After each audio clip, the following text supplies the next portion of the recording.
What's going on? Welcome back to PJ's Movie Time. Bitch. Bet you didn't expect that, you fucking asshole. Some guy was jerking off at the Juggalo Ohio show. I don't think King ISO, nor even Clockwork E aren't cool with it, man. You just can't go jerking off at a Juggalo show, especially with a Hitler, mustache. So fuck that guy with the cactus. No doubt. But yeah, let's get back to the movie. It's movie time, not bitch about what's going on in the world time. Well, there is a lot to bitch about. However, I want to review a Wes Craven movie. We haven't done a horror movie yet in the month of March, so I am deciding right here, right now, that we're doing Shocker. That's right, the Shocker, baby.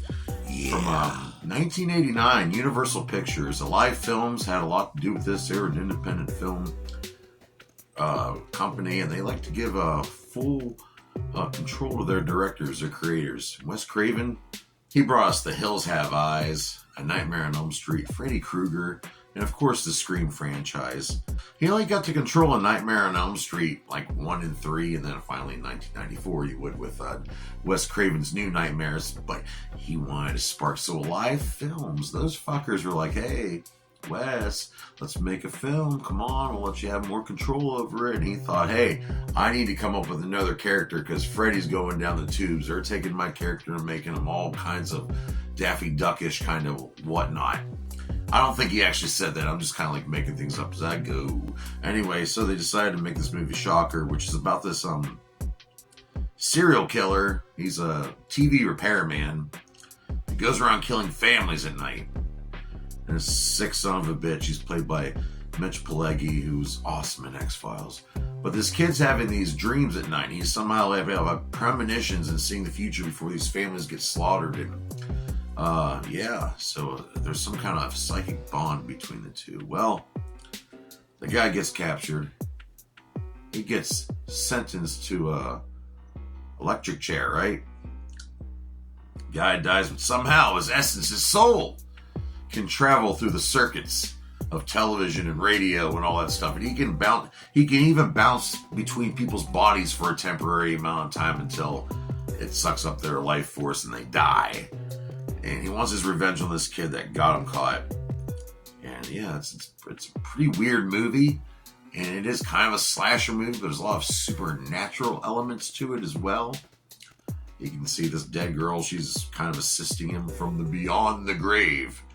But Wes Craven really thought he was going to come up with a new character that would capitalize and take the place of Freddy Krueger, and it didn't really happen. The budget for this movie was about $5 million, but it only earned $16.6 million in the box office. It didn't really take off. And years later, Wes Craven, when he was producing the new Hills Have Eyes movies, he did kind of bat the idea of maybe remaking Shocker. So I think nowadays with special effects, this can be done correctly and properly. So people out there who the right people out there, you can make this happen. PJ supports it. But the special effects of this movie, they had a whole bunch of them. They had one guy doing special effects. They didn't really like what he did. He quit. They had a falling out. But they ended up doing some other stuff with some static electricity. It looks really bad, honestly.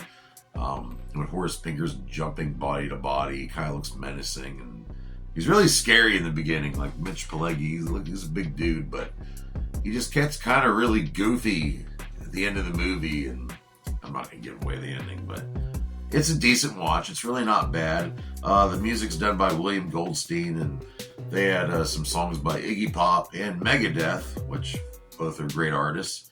Starring in this movie, we had, here's a couple cameos. Everyone knows I like me some Ted Raimi, and Ted Raimi is in this movie. Musician John Tesh is in this movie for some weird reason for a brief second. Heather Langenkamp, who was in Nightmare on Elm Street Part 1, 3, and Wes Craven's New Nightmare, has a very brief appearance in this. And we also have Michael Murphy. He's playing Lieutenant Dawn Parker. Carmel Cooper playing Allison.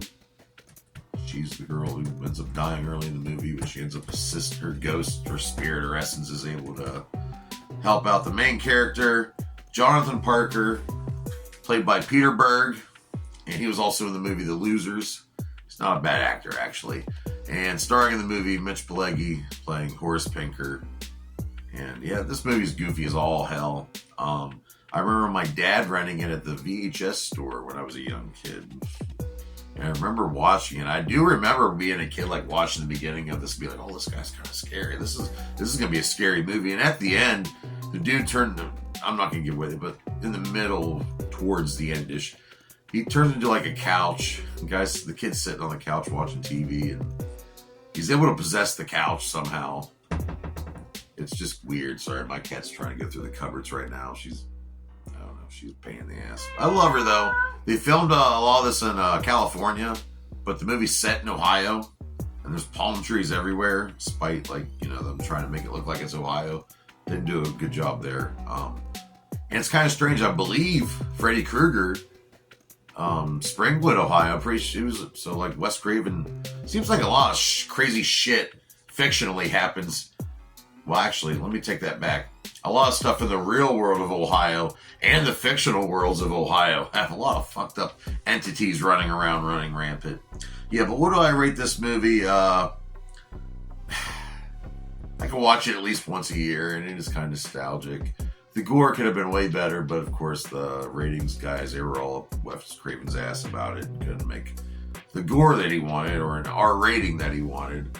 It could be a better movie. The acting's really bad. Music's cool, though. I'm going to give this movie 2 out of 5 dog dicks. That's still a decent rating. Ain't nothing to be ashamed of, but that's the end of March. I hope everyone's enjoyed all those silly movies I've been reviewing. If you can smell me right now, I got some new Old Spice. It's freaking good. One day when they have smell-o-vision, I'll give you guys a little whiff. But next month, April, my birthday month, booyah! Yeah, so I'm going to be all stoner movies next month. We're talking some good stuff, and we're going to start off with a movie I've been wanting to review for a couple of years now, and my daughter's going to help me review it. We're talking Scary Movie, the original. Yeah, with Anna Faris, the Wayans brothers, and the guy with the little baby dick. Yeah, it's a great fucking hilarious parody movie. And there was also a new Scary Movie 6 that just came out not too long ago. But yeah, I hope everyone is enjoying spring coming. Hopefully it warms up. We can all, but don't be so warm that you can just start jerking off at a concert in front of people. You sick son of a bitch. Juggalos, pelt him with many dense objects, okay? And, that's just fucked up, dude. You ain't welcome here anymore. I'm sorry, man. You lost your card. Just can't be doing that shit. You could do it in a song. You could do it in a movie. You could do it on OnlyFans. But don't go to a Juggalo event, and be whacking your weasel and sperming on yourself and rolling around. I know, YouTube hates me right now. Sis. But I'm just saying it's what happened. And these videos aren't for little kids. If you're a little kid watching this, Red Hulk here, he might come smash through your walls tonight and steal all of your PlayStation games and then melt them down right in front of you. Because he's, the Red Hulk. The madder he gets, the hotter he gets. That's why your games would be melting, Some bitch. Alright, that's it. I'm done. See you next week.